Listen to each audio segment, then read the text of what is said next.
Raised by wolves with canine DNA in his blood, having trained more than 24,000 pets, helping you and your fur babies thrive. Live in studio, it's Pet Talk Today with Will Bangura, answering your pet behavior and training questions. Ladies and gentlemen, please welcome your host and favorite pet behavior expert, Will Bangura.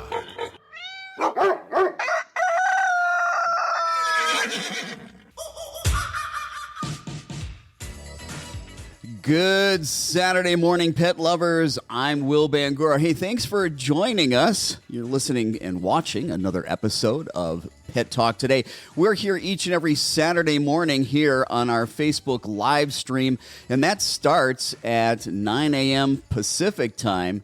That's 12 noon Eastern time. And like I said, we're here each and every Saturday morning. What we do oftentimes is we have guests on the show where we interview pet professionals on really important topics. Last week we had Dr. Karen Becker, and we were talking to her all about diet and nutrition and got some great information about your pet's health needs. Then there are other days where we just do Q&A. I'm here to help you deal with all of your pet training and behavior issues. If you have a question about your dog's training, if you have a question about your cat's behavior, this is your opportunity to be able to get some answers. Not everybody can afford private in-home training, and that's why I do this show. This is my labor of love, to be able to give back to the community and help those people that might have training and behavior issues with their pets and they just can't afford the training.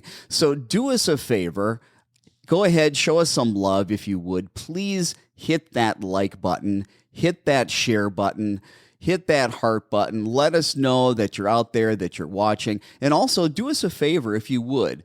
Go ahead, after you've hit that like button, could you go ahead in the comments section, mention where you're watching from, and also what kind of pets do you have? What kind of pets do you have? And then in a little bit, I'm going to be going ahead and checking for Q&A, checking for questions and answers for the show for today. I hope everybody's had a good week. Hope that you're having some fun with your dogs. Hope that you're taking your training seriously. I'm also going to be taking calls in a little bit. I'll go ahead and give out that number in just a little bit. But go ahead and start thinking about what your training and behavior questions are. But before we go into Q&A, we haven't done this for a while, but I think it's about time for some Pet Talk news. What do you think? Well, here's the buzz on insect-based dog food, plus a new way to induce vomiting with eye drops. Is there dog food made from bugs? Well, yes, as strange as it sounds, there are several dog foods on the market that are made with insect protein. These dog foods offer an alternative to meat and fish-based diets and are popular with vegan and vegetarian consumers. The idea is that by using insects as the protein source, the environmental carbon footprint could shrink significantly. Insect farming requires less land and water than livestock production and results in lower greenhouse gas emissions. Purina has announced the launch of its Beyond Nature's protein in Switzerland this month.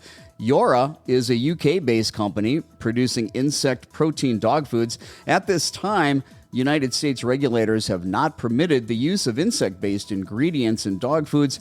However, some treats containing insects are on the market, as treats are not as strictly regulated. Manufacturers claim their products taste great and are highly digestible and contain as much protein as traditional sources such as poultry meal and fish meal. Recent studies found the digestibility and amino acid profiles to be high. I don't know. What do you think? Are you willing to feed your dog insect-based protein dog food? Sounds interesting.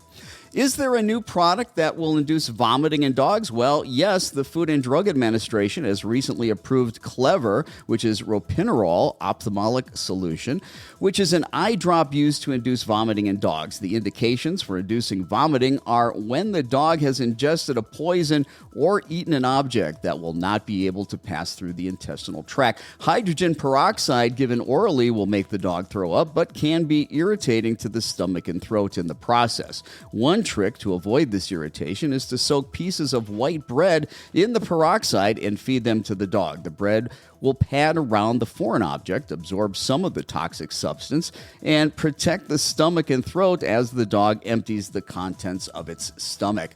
Clever comes in pre-filled single-dose droppers. The number of eye drops administered is based on the dog's weight. Small dogs get 1 drop in either eye, while large to giant breeds get 2 drops in both eyes initially and 1 more drop in each eye after 2 minutes. Studies report the majority of dogs vomit after the first dose, while a smaller number of dogs needed a second dose 20 minutes later. So there you have it, folks. That is Pet Talk News for today. Like I said, I shouldn't say we, as you can see, Jordan, well, maybe you can't see, Jordan is not here today. Jordan's actually somewhere in the Indian Ocean where he is doing some deep sea saltwater fishing. He's in a contest that he does every August. So we wish you well. Sails up. Good luck. Make sure you send us a picture of whatever it is that you're catching out there in the Indian Ocean. I'm going to go ahead and give you the number, and I'm going to take priority to phone calls. So anybody that calls with a question, I'm going to take that over anybody that's posting questions. If you would like to talk to me, if you've got a question about your dog, your cat, any kind of pet's behavior, you can give me a call. The number to reach me is 414-400-3647. I'm going to give that number out again. It's 414-400-3647. And you can go ahead and give me a call right away. If you've got a comment about today's show, you can go ahead and post that in the comment section. I'm going to be taking a look and see what we currently have going on right now as far as, let me try to get into the comment section here. Where are we here? You're going to have to bear with me, folks. I'm doing this by myself. So we got Regina from Corinth, Mississippi, is it? We've got Gina from Florida. We got Marissa from New York. We've got Denise from Oregon. She's got some Shelties. We've got Stacy. Hey, Stacy from Wisconsin. I'm from Wisconsin. Stacy, let us know what part of Wisconsin you're from. I'm originally from Brown Deer. We got Carrie. She's from Mesa. She's a local lady. We've got Regina, and Regina's not telling us. I don't think Regina's telling us where she's from. But yeah, we've got a lot of people here. Fantastic. We got somebody here with the German Shepherd mix who's in Prescott. Looks like they're impersonating Jordan Marsteller. No, Jordan's actually on vacation this week. He's up in Prescott. He's enjoying himself. We hope he has a good time. Apparently, he can't step away from work because he's here commenting on the section. But yeah, if you've got a question about your dog, your cat's behavior, you can give me a call. I'm going to go ahead and take a call right now. It looks like we may have somebody. Let's find out. 1 second here. Let's get them on to the Roadcaster Pro. I'm going to go ahead and take a call right now. If you're calling Pet Talk today, I need you to turn your volume down. We got an echo going on there. Hello, welcome to Pet Talk today. How can I help you? We have a recently acquired 2-year-old standard poodle. He was a show dog, and he's got severe separation anxiety. Even if we're here and he doesn't see you, he cries, whines, circles poops and pees, and he's done it every day the week we've had him, and we're wondering if this is fixable or if we should send him back. Mm-hmm. So you've had, I want to make sure I understand things correctly. This 2-year-old standard poodle you've had for how long? A week. You've had for a week. Okay. Where did you get this 2-year-old poodle from? We got him some friends in Poodle Club who had 4 dogs, and they wanted to, get rid of one. So we said we'd try him out. Mm-hmm. Mm-hmm. And apparently, after talking to her yesterday, he did poop at their house. Okay. He's very sensitive. Mm-hmm. And he's kind of a little skittish, but he's very lovable. He wants to be with you. He loves my husband already. He's a good dog, very quiet. It's just when, if you go outside and he doesn't see my husband or something, or we leave, and we have done crate, and we did a small mud room kind of a thing, and he did pee there, and he didn't pee and poop in the crate. But I'm just wondering, for long term, can we get over this behavior? Well, there's a lot that we can do, and a big part of being able to come up with the right kind of treatment plan, the training protocol, is being able to really get a good idea about everything that's going on. Now, you mentioned that he didn't go to the bathroom in the crate. My question for you, when you put him in the crate, how did he do? Was he anxious? Was he crying, whining, barking? Did he lay down calmly? What was his demeanor like when he went in the crate? He was, we sneak up on, he's okay when we go in, but then when we're out of the house and when we come back and we sneak up, we can hear him crying and barking in the crate. Mm-hmm. Do you know, once you leave, does he start crying and barking? Have you been monitoring? I don't know if you've got some kind of a device where, some people put baby monitors up, and then when they leave, they can hear whether or not the dog is vocalizing. Some people have, their smartphone, and they're able to do some video, and they're checking that out. And that's important. No, go ahead. We don't know, but like I said, when we come home, I drop my husband off, and he goes around the back and tries, and sometimes we hear him, and sometimes, so I don't know if he's doing it the entire time. Sure. Well, I think one of the things that's important to do is to find out, what level of distress, when you are gone and the dog is in the crate, the dog might be having. Because crates are a great thing in the beginning when we have a dog that we don't know that we can trust. Are they going to pee? Are they going to poop in the house? Are they going to be destructive? Okay. But we don't want a dog that has maybe severe separation anxiety in that crate if the dog is going to hurt themselves trying to get out. And some dogs will. They'll just be frantic trying to get out. And we don't want a dog that's having a massive panic attack. We don't want to put them in the crate in a situation where they're hurting themselves. So separation anxiety can be helped. My question, though, too, if you talk to these people that you got the dog from, is this a dog that has other issues? Is this a dog that is generally anxious, or is this just limited to a separation issue? Well, I do know that his bigger brother kind of dominates him, I guess. She told me that sometimes he doesn't poop outside because he can't get the chance because of the other dog. Mm-hmm. Okay. And at their home, when they were in the house, they contained the 4 because of poop in a very living room kind of a situation. Right. And I know that with them, they took the dogs with them a lot. They just loaded them up in the truck and they took them. So I don't. Okay. And plus, we don't have another dog right now, so he is the only dog here. Okay. He doesn't have a pack. Sure. So let me talk a little bit about what we can do. Now, there's a couple things that are going on here. One, we've got a dog that was taken out of its environment and put into a brand new environment. It's only been with you for a week. It takes dogs typically 2 to 3 months before they settle in completely.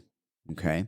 That transition time takes a while. You don't even know what you truly have. Like when people adopt a dog, they don't really know what they have until that dog's been with them for about 2 to 3 months. So that's one thing. It's very early and pretty normal for a dog that got taken away from their home and brought into a new environment to have a certain level of anxiety, a certain level of stress, maybe to be a little bit skittish. What we want to look for is over this next 2 to 3 months, is this a dog that begins to adjust, or is this a dog that continues to have high levels of anxiety or fears or phobias or staying skittish or something that scares the dog and it takes forever for the dog to recover to get back to normal? So those are some things that, we want to look at. The other thing I want to ask you is, do you know anything about your poodle's health? When's the last time this dog was seen by a veterinarian? How's its health? I don't know of any health issues. Okay. Well, you might want to find out when the last time the dog was seen by a vet. It's 2 years old. I don't know if you know if it's current on its vaccines. Yes, it is. Okay. Well, most likely everything's fine. But, one of the first things that we do when we start dealing with behavioral problems is, we want to make sure and rule out that there's not any medical issues. Now, there's probably not any problems as far as a UTI or a bladder infection or anything like that as far as pertaining to why you're having accidents as far as the dog peeing in the house, but that's always a possibility. And I mentioned that to people, right. That sometimes when we've got elimination disorders, we need to look at, is there a medical factor that is involved in that? But right. You had mentioned that the previous owner said, hey, this is a dog that would sometimes have accidents in the house. So one of the things that we know is that this dog is not sure. This dog does not have the understanding that going to the bathroom inside of a house is not okay. Even if the dog goes to the bathroom in the house and you look at it and the dog gives you like this guilty look and you're thinking to yourself, man, I know the dog knows what it did was wrong. That's not what you're seeing. We misread the body language. We think that they're guilty when really they just know we're upset about something and they're feeding off our energy. Okay. And sometimes it's our body language and how we're looking at them, So one of the things that we have to do is we have to start potty training 101. We got to go back. Got to go back to basics when it comes to potty training. Okay. And I'll get back into that in a little bit. But the other thing that we need to do is we need to, help get the dog comfortable in its new surroundings. So one of the things that's really important is to do some enrichment activities. Okay. Getting puzzles, getting games, for dogs, things that will stimulate your new dog's brain, its mind. One of the things you can do, you can just take little treats and you can hide them all over the house and help the dog find them. Okay. One of the things that does is it allows the dog to explore its new surroundings and get a bunch of high value food rewards, which are very positive. So as your dog is now exploring its new environment, it's getting this positive reinforcement everywhere it's going. So we're creating positive associations by doing that as well. So not only does it stimulate your dog's brain, give it mental stimulation, it gets it physically going around. But again, as it's exploring areas of the house, if it keeps getting treats that, you maybe hide in the carpet or around a couch or something like that, that can be very beneficial as well. Dogs, when they're nervous, when they're anxious, one of the things they need more than anything is predictability. The more they can predict what's going to happen, the less fearful they're going to be. So what does that mean? Structure, routine, getting into daily routines that are the same, waking up at the same time, feeding at the same time, going for a walk at the same time. And exercise is critical. We've got to get the dog exercise, whether that means taking the dog out back and throwing a ball around, whether it means going for a 20 to 40-minute walk every day. We want to be able to do that as well. So making sure medically everything's okay, making sure that we're dealing with boredom and mental stimulation, okay? Getting the dog used to being in different areas of the house, okay? And then also making that crate definitely a positive experience. What I would recommend is I would feed the dog in the crate. Do you feed on a schedule?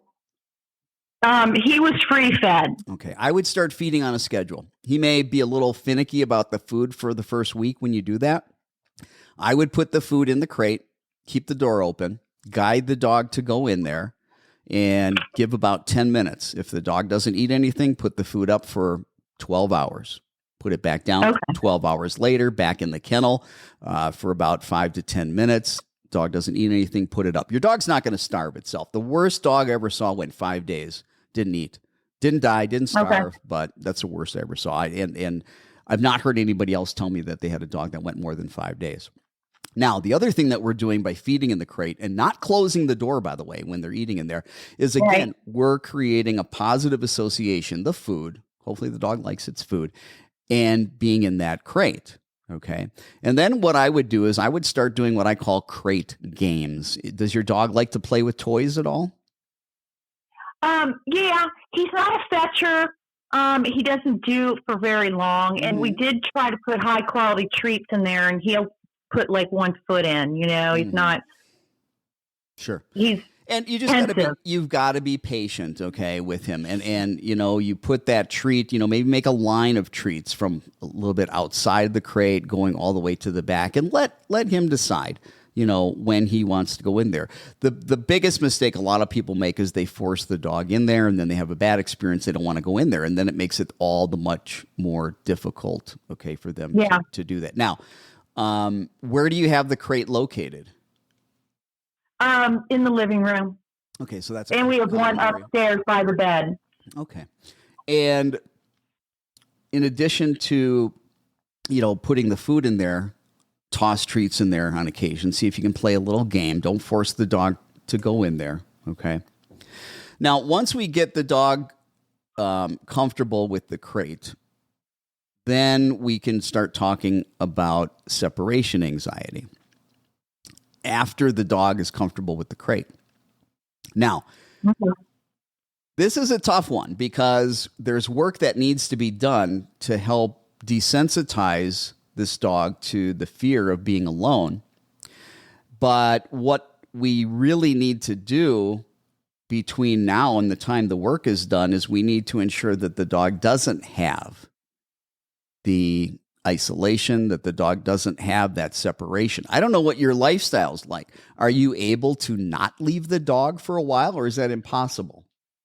Yes, we can do that. We're retired. Okay, so here's the deal. If your dog keeps having negative experiences when you leave, and what I mean by that is if somebody leaves and there's this absence and there's this separation and your dog has anxiety, then chances are that's not going to get better because your dog keeps experiencing that same anxious moment over and over and over again. And your dog continues to display and rehearse these anxious behaviors day in and day out when it's happening. And that just means that that gets more conditioned, not only the emotional state of the dog where it's fearful and anxious, but also the behaviors, which might be barking, howling, whatever they might be. Okay. If the dog's not in the crate, a lot of times anxious dogs, they can have elimination problems in the house when they have high levels of anxiety. So we need to stay home with the dog, and then we need to start the process of desensitizing the dog to our separation. That's a long-term process, and you can't work any faster than the dog's pace. Some dogs will go quickly, some dogs are going to go very slowly, but the way you're going to start it, the dog goes in the crate, and you walk out the door for a second, and you walk back in. And if the dog was fine, then you walk out the door for 2 seconds, and you walk back in. And 3 seconds and walk back in, and 4 seconds and walk back in, and 5 seconds and walk back in. Where your dog starts to have a problem is where your dog's threshold is. So let's say you're doing fine. All of a sudden you get to 30 seconds and your dog's showing signs of anxiety. Well, you've got to work at below 30 seconds for a while. And let me talk about how you do this. First of all, you've got to be the most boring person in the world when you leave. the worst thing we can do is make a big commotion when we leave or make a big commotion when we come home. That just adds to the anxiety. Okay. We want the dog to think that, you know what, mom can leave at any time and for any duration of time, and it's no big deal, and it's just boring. And so if you go out for a second and come back in, the dog's fine. You go out for 2 seconds, come in, the dog's fine. 3 seconds, the dog's fine. 5 seconds, the dog's fine. 6 seconds, the dog's not fine. Well, you need to do this 1 to 5 second duration of coming and going, okay, with absolutely no attention being made to the dog. And do not treat the dog. A lot of people are trying to do this. They come back in, they give the dog a treat that gets the dog all excited again. We don't want the dog to get excited. Okay? Okay. This is very boring. This is one you don't do with treats. Now, as you start getting more time, duration, where you can walk out that door, 1 minute, 2 minutes, 3 minutes, 4 minutes, 5 minutes, dogs are really good at picking up patterns. Really good at picking up patterns. And if the pattern is every time you walk out the door, there's more duration of time that you're going to be gone, the dog will figure that out and may start to get anxious. Okay?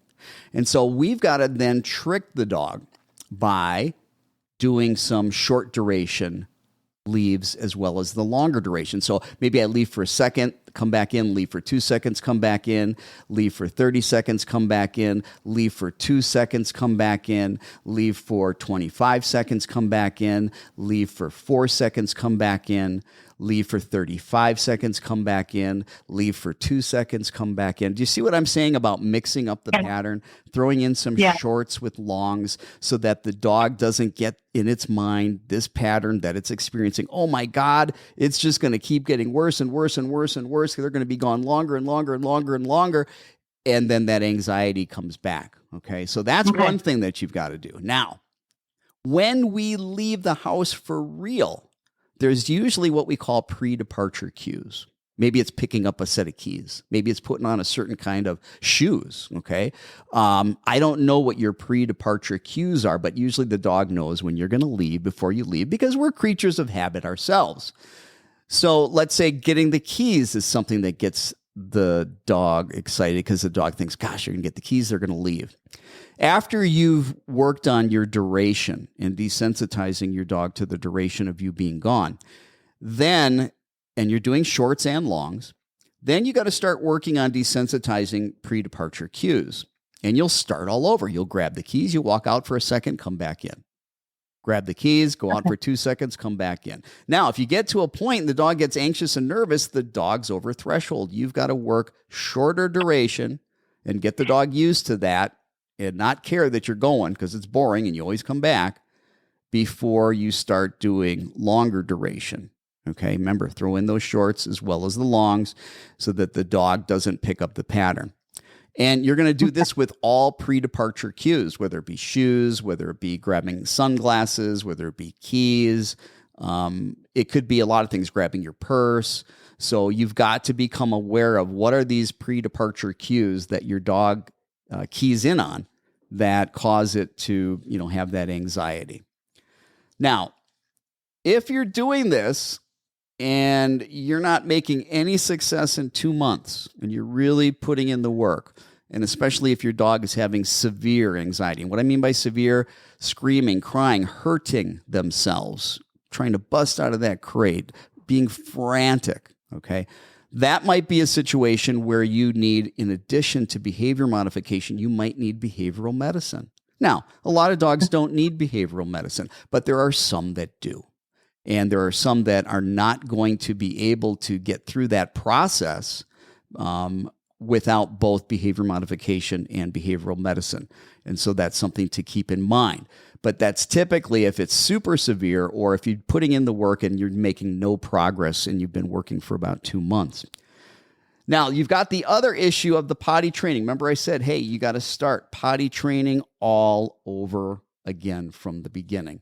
I've got a 45-minute podcast that deals with potty training. So you're going to want to go to the Pet Talk Today podcast. You can go to any of the hosting platforms for podcasts. It can be Apple Podcasts, Spotify, Google Podcast, and look for Pet Talk today. Look for season one, episode 16. Season 1, episode 16. And that is 45 minutes on potty training. I guarantee if you follow that to a T, you can potty train the most difficult dog, and you will get some benefit from that. When your dog starts showing signs of fear or skittishness around things, you need to keep your dog at a distance where it doesn't have concern from that trigger.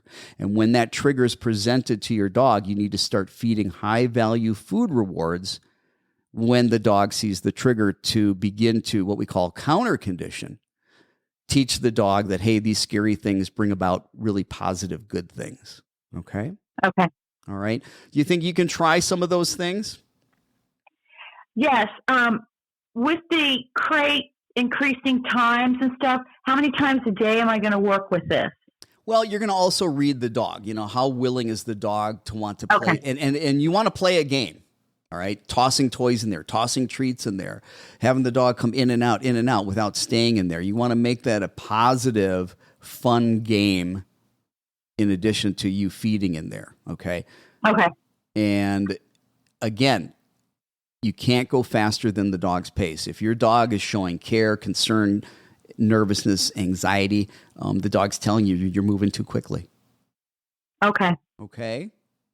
All right. Thank you. All right. Give that a shot. Hey, we appreciate that call. That was a great call. If anybody else has a question, like I said, I am taking priority to phone calls. If you're just joining us, I'm Will Bangura. You've been listening to Pet Talk Today here on Facebook Live. I'm here each and every Saturday morning from 9 to 10 a.m. Pacific time. That's 12 to 1 p.m. Eastern time, 11 to 12 Central time. Do us a favor, hit that like button. Also, hit the share button so that you can share this to your timeline so that more people can benefit from the show.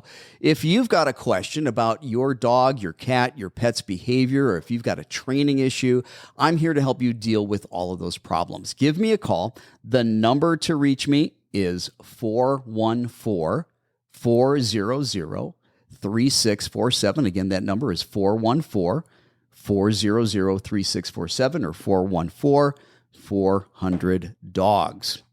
I am going to be looking at questions here and see if we've got anybody. All right, let's see. Dove says, what can I do to help or condition my dog to be more comfortable around children? That's a great question. Hopefully, Dove, you're still here. If you are, comment what type of dog you have. But, you know, there's a lot of dogs that are fearful of children, especially little children that are right at their eye level. They look like little monsters running around with their arms waving, and they make all these crazy sounds, and it's very scary for a lot of dogs. I talked in that last call about threshold, and a threshold is about a dog's underlying emotional state. So if we've got a dog that's fearful of children, the distance that the children are to the dog, the distance where the dog just starts to have care and concern about that child, that is a dog that's over threshold. Our job, when we know that we've got a dog that's fearful of children, is to keep the dog outside of that threshold, below threshold, far enough away from children where your dog knows that there's a child there, but it doesn't have a care in the world. You know, there's that magic line, that distance. You get to a certain point, and all of a sudden your dog gets nervous. I call that their circumference of comfort or their circumference of discomfort. We've got to keep them in their circumference of comfort. So that distance from the child to the dog has to be just right where they don't have a care in the world. And what we want to do, we're going to set up training situations. We're going to do this at least 3 to 5 times a week, 5 to 10 minutes, 15 minutes each training session, 3 to 5 times a week. We're going to present a child We need a helper. We need someone with children that can help us. The child comes into the dog's view. The dog is at a distance where it's below threshold, knows the child's there, but doesn't have a care in the world. As soon as the dog sees the child, you're going to take the highest value food rewards, usually cooked chicken, cooked beef, something they love, nothing that they're allergic to though. And you're going to feed constantly and continuously, putting high value, incredible food rewards in your dog's mouth the whole time that child is there. And that's going to be feeding for 5 seconds or so. And then you're going to have that child go out of sight. As soon as the child goes out of sight, your feeding stops. You pause for a little bit. Now, all of a sudden, the child comes back into the dog's view, and you start feeding again, constantly and continuously. Feed. For 5 to 10 seconds, the child goes out of view. As soon as the child's out of view, you stop feeding. And you are going to repeat that over and over and over. And your dog is going to begin to associate that child at that distance is a wonderful thing, because it means that high value food rewards come as a result of the child. Okay. When you pair it and make it that black and white, and you do it repetitiously, the dog's going to view that trigger that it is afraid of, the child, as a positive trigger that gets food. Now, once your dog understands that game and things are really going well at that distance, now the next step is you get to present that child to your dog, but at a little bit, and I mean a little bit closer distance. Now, you have to read your dog's body language. Are they calm? Are they relaxed? Or are they tense and stiff? Okay. You've got to know whether they're over threshold or whether they're under threshold. We got to keep them under threshold where they don't have a care in the world. But because we positively conditioned them to that child at a distance that was okay for them, and they found that to be wonderful, maybe we did that for about 2 weeks at that distance, and now we've moved a little closer. And now we're doing the same thing again. We're presenting the child to the dog, feed, constantly and continuously, for 5 seconds, then make the child disappear, and do that over and over. It is a process of gradual and systematic desensitization. You take little baby steps as you're doing this. And if you do that, Dove, you can begin to desensitize your dog to children. Now, you would start with children just being stationary. Then you would start that process all over again with kids making movements. You'd add more distance again and start over with kids making lots of movements, because they can be scary. And then you'd get that counter conditioned. You'd get that desensitized. And then you would have the kids start making movements and vocalizing, because kids scream. And when they scream, those high-pitched baby voices, those toddler voices, they sound like wounded prey. And that can get dogs very, very nervous sometimes when they hear kids screaming. So that's something that we would have to desensitize. You may have to record the sounds and start playing them at low volumes. And you play, feed. While the sound is coming, stop feeding. Press the play button, feed. Press the stop button, stop feeding. But that's how you would begin that process of doing that. You don't want to flood your dog with children and get the dog too close where it's nervous and expect it to get used to it. It's not going to happen. You don't want kids reaching out right now and touching and petting the dog, okay? You don't want these kids giving the dog treats either, okay? Because when their hand comes towards a dog, they're getting into the dog's personal space, and you need to desensitize your dog to those spaces. Excuse me. Losing my voice there. Let's see what else we have for questions. Let's see. We've got, my dog is a 1-year-old, 3-month-old, 1 year, 3-month-old mini golden doodle. He barks a lot when he sees people. How should we stop that? Well, dogs are going to bark. And what you probably need to be asking yourself is, how do we stop excessive barking versus barking that is nonstop? Most people want their dogs to alert that there's a stranger or person.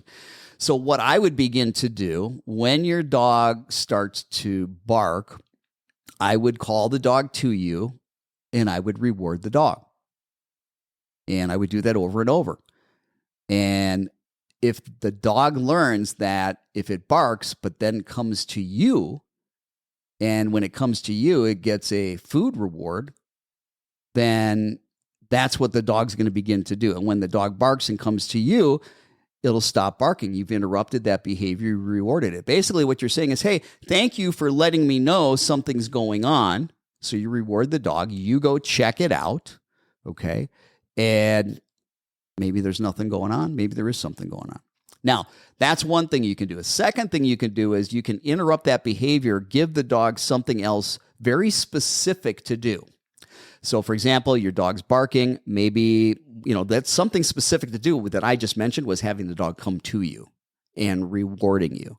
But the other thing that you can begin to do is you could have the dog come to you and do a down, lay down, and get rewarded. You could have the dog come to you and do a sit and get rewarded. You could have the dog, when it begins to bark, go to its dog bed and you reward the dog there. But basically, you want to stop excessive vocalization. Now, the other thing to do is to begin to capture quiet, right? Your dog doesn't always bark. Let's say your dog's barking, woof, woof, woof, woof, woof, woof, woof, and you get about 3 seconds of quiet. I would ask you to label that behavior of quiet, but make sure there's about 3 seconds of no barking. And all of a sudden you go quiet and reward the dog. When the dog's barking again and the barking stops, wait about 3 seconds of quietness. When you've got that, say quiet, reward the dog. Be consistent. Do that over and over. It's going to take a while because you're capturing quiet. You're capturing it. You're labeling it. You're rewarding it. It's going to take a while and some repetition before you're going to be able to reverse engineer that and ask for quiet. But you will. You'll be able to do that eventually. All right, let's see. We've got Carrie from Mesa. She's got a 2-year-old Chiweenie. It's overly protective of her when he sees anyone around me or when any other dogs are by me. He acts like he's going to attack. However, when my boyfriend is around others or dogs, he doesn't react. Any suggestions? I don't know what your boyfriend was doing with the dog. Maybe your boyfriend's a disciplinarian. Maybe he punished the dog for that, and maybe the dog's afraid to engage in that behavior and has stopped doing that. I do not advocate punishment. I'm not saying your boyfriend did it, okay? But that those things do happen.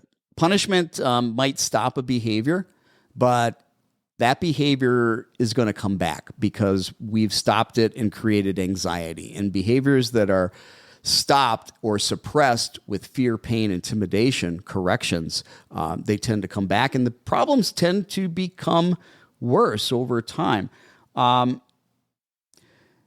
First thing I want to say to you, Carrie, is that when we're talking about aggression, that can be a serious problem, and it's always best to hire a professional and work with a professional. It's even difficult for a lot of professionals to deal with. So I would look for a behavior consultant, somebody that specializes in aggression, and contact them. You're in Mesa, so if you want to contact my company, Phoenix Dog Training, you can go to our website, phoenixdogtraining.com. You can also give us a call at 602-769-1411. Again, phoenixdogtraining.com, 602-769-1411. But basically, just as I was talking about Dove's dog that was nervous about children, where we needed to do the counter conditioning and desensitization by presenting the child and then feed high-value food rewards to the dog, pairing that very specifically with the presentation of the child and then the disappearance of the child. We would do the same thing when it comes to your dog, because you're telling me that your Chiweenie, anytime he sees anyone around you or when any other dogs are by you, he acts like he's going to attack. So these people that come near you or these other dogs that come near you, when he gets to the point where he wants to attack, he's way over threshold. So what that means is the strange people or the strange dogs have gotten too close to you and your dog, and he can't handle it. And when your dogs are reactive like that, folks, there's nothing you're going to do, because the part of the brain they need to access to think, to use the little bit of logic and reasoning they have, to do executive functioning, to use that frontal cortex, forget it. They're in fight or flight. They're in the amygdala, the older part of the brain. And when that amygdala is set off, the ability to access the frontal cortex is very, very, very limited. And so we can't even do a whole lot of teaching when they're in that state. They're just not going to get it. Their whole concept is, man, I'm going to be killed. I got to go into fight or flight. And that's all they're worried about doing. So when it comes to these strange people, these strange dogs, we need helpers. We need people that can help us, strange people. We need strange dogs that can help us. Obviously, we need the people that own these strange dogs that can help us. But what we're going to be doing is, we're going to, again, just like with Dove's dog and presenting children, we're going to present the strange people to you and your dog, but at a distance. We're going to present the strange dogs to you and your dog, but at a distance that's far enough away to start with, where your dog knows that there's strange people out there coming towards you. Your dog knows there's strange dogs coming towards you, but they're far enough away that your dog notices them, but doesn't have a care in the world. And they need to come into view, and you feed constantly and continuously, extremely high value food rewards, something that your dog would never get, but would absolutely love, like chicken, steak, something just yummy. And then as soon as that strange dog or person is removed, we stop feeding. And we wait about 5 seconds. We have the trigger be presented again at a distance that's okay for the dog, and you feed constantly and continuously the whole time the dog sees the trigger, in this case, the strange person or strange dog, and then that strange person or dog goes out of view, and you stop feeding. You're going to do that 3 to 5 times a week. Training sessions are about 5, 10, 15 minutes. You can do it more than that, but you've got to keep the dog below threshold. If you, as you're bringing the trigger closer to the dog, as you're going through this process, which can take weeks and months, as you're getting the triggers closer to you and your dog, if your dog becomes reactive, if your dog is not relaxed, you have gotten too close too soon. You can only work as fast as the dog's pace. So hopefully that makes sense, and hopefully you can do that. Let's see. I've got somebody by the name of Mags. I've got 4 French bulldogs, and they are great with each other, great in the house, and with people that come to the house. My problem is with aggression with people on the other side of the fence. Once inside, there's no problem. Okay, so we're talking about barrier frustration or barrier aggression. And one of the big things is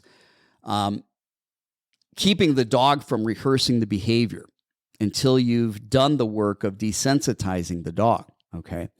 So what does that mean? That means that we can't have your dog out by that gate when there are other dogs or people on the other side where your dog normally would be reactive. We already know what's going to happen. We can predict what's going to happen. It's been going on. This is a problem. You've got to avoid it for now. And you've got to start creating training opportunities. So you create the opportunity, but again, on the other side of that gate, we need the trigger and or the dog to be far enough apart where your dog knows that they're there, but doesn't have a care in the world. If your dog is anxious and nervous, you're too close. So you get your dog to the distance, and you have another dog walking back and forth behind that gate, and you start feed constantly and continuously. Notice that there's a theme here, folks, pairing high-value food rewards to the presentation of the triggers that your dogs don't like, but they are experiencing these triggers at a distance that's manageable. Remember, the closer they get, the scarier it is. The further away they are, the more comfortable it is. If you are pairing high-value food rewards with a trigger and the dog has an emotional state of anxiety, you're reinforcing anxiety. That's why you've got to be far enough away from the trigger where when the dog sees the trigger, it doesn't have a care in the world. The emotional state is calm and relaxed, and now you're pairing high-value food rewards to an emotional state that's relaxed to a trigger that was scary.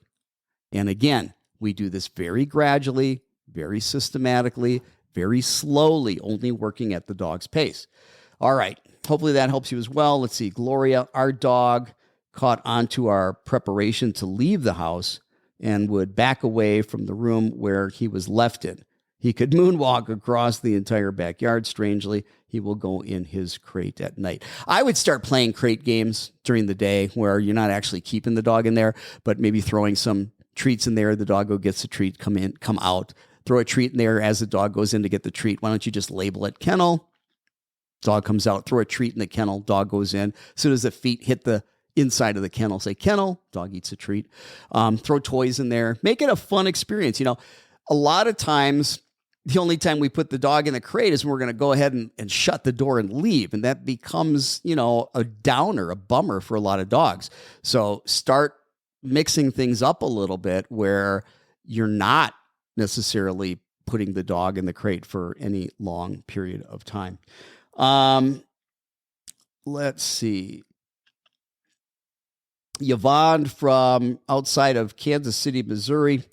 She's got 2 blue healers and a Texas healer. And one of the Texas healers will grab and hold the blue healer and bite him for a reason that she's unsure. Well, when you say bite, dogs communicate with their mouths. Are we talking about an aggressive bite? Are we talking about play? Are we talking about a dog that's just kind of checking another dog? So there's a lot of information that I don't have there. So I can't help you with that completely. My dog, let's see, Chris says my dog goes from 0 to 10 when he sees other dogs when on walks. Help. Chris, everything I've talked about counter conditioning and desensitizing, you can take and use for your dog that goes from 0 to 10 when he sees other dogs on walks.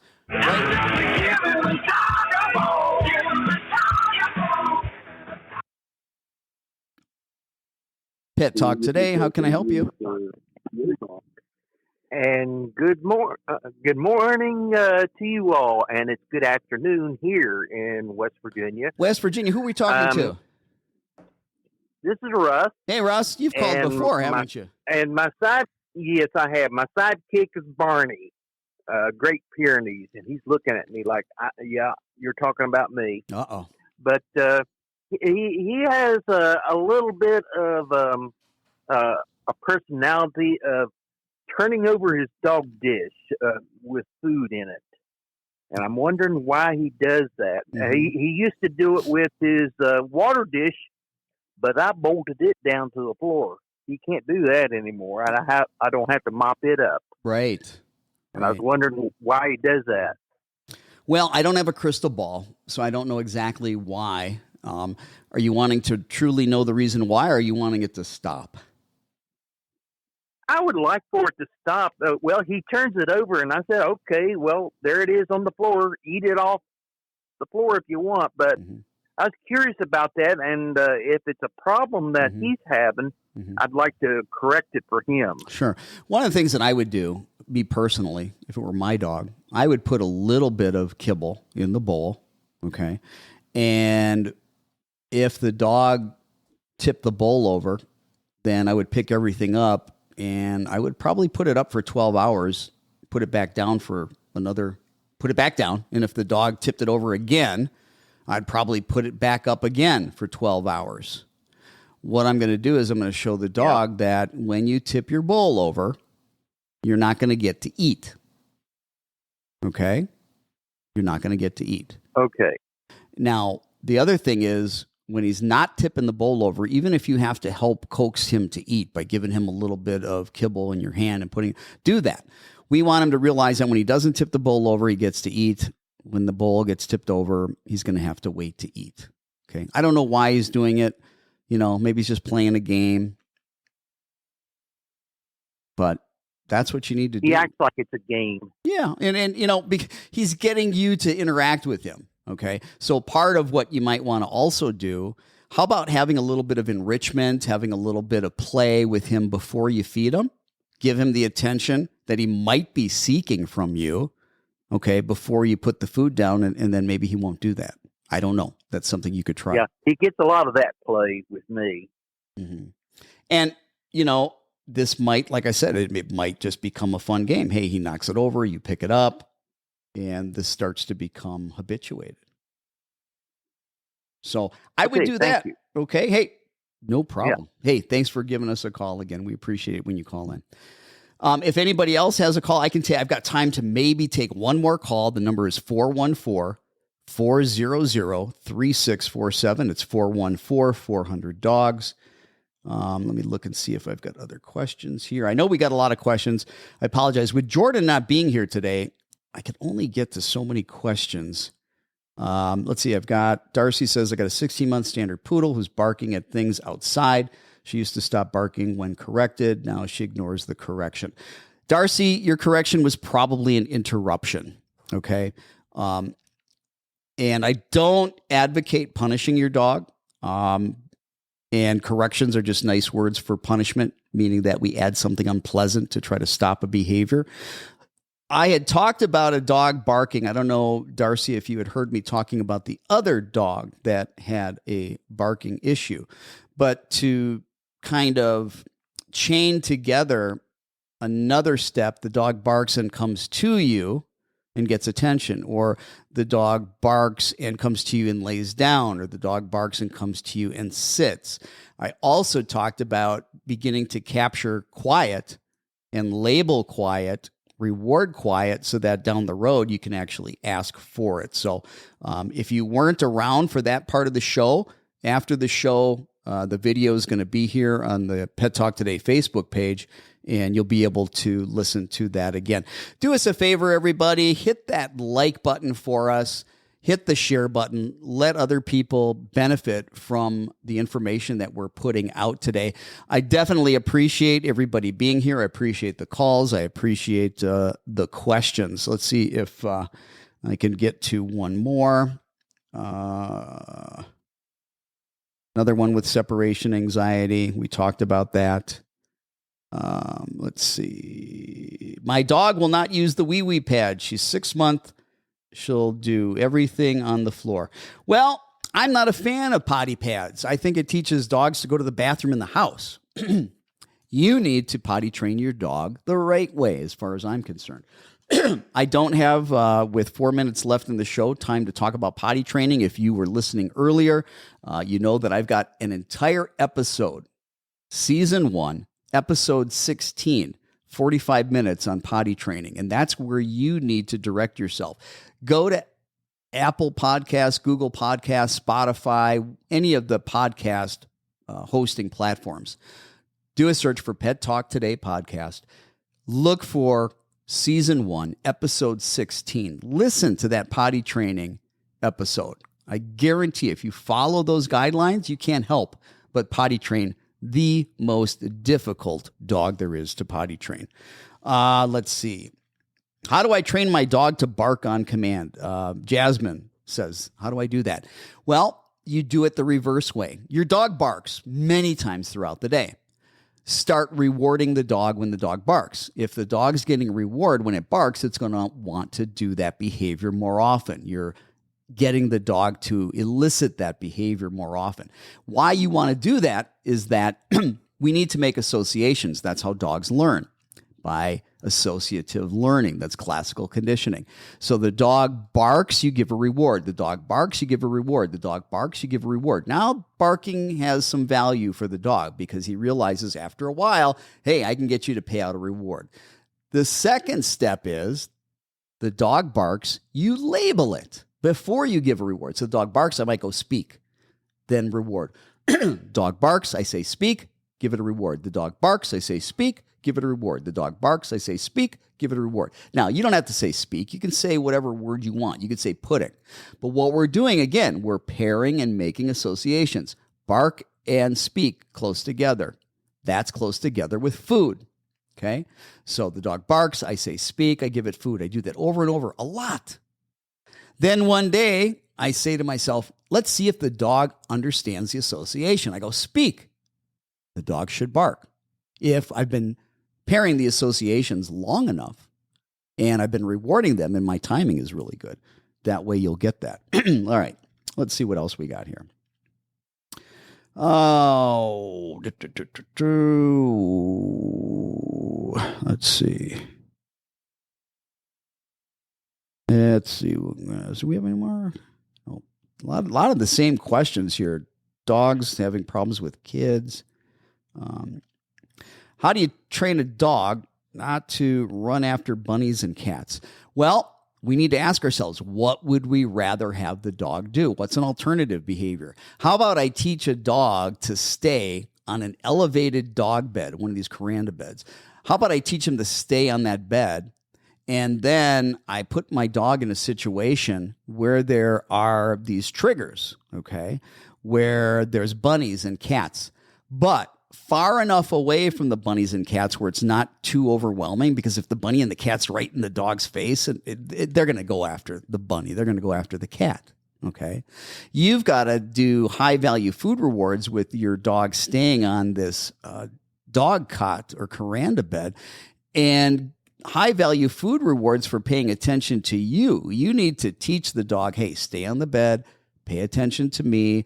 Do that with lower level distractions, okay, and make staying on that bed and paying attention to you more valuable by rewarding that behavior. Again, use high value food rewards. And little by little, as the dog gets better at paying attention to you and settling in, get yourself a little closer to bunnies. Get yourself a little closer to cats. If your dog takes the bait, well, you've gotten too close too soon. You need to slow that down a little bit, okay? So we are just about out of time today. I want to thank everybody that had submitted questions today. I'd like to thank everybody that called in today. We appreciate your calls. We appreciate your questions as well. Like I said, we are here each and every Saturday morning on the Pet Talk Today Facebook page. You can also make sure you subscribe to the Pet Talk Today podcast. Sometimes we've got podcasts and topics that we don't do on the show. We're here 2 weeks from today. We're going to be off next week. That's all, folks. But we'll see you the week after that. Hey, folks, have a wonderful, wonderful weekend, everybody.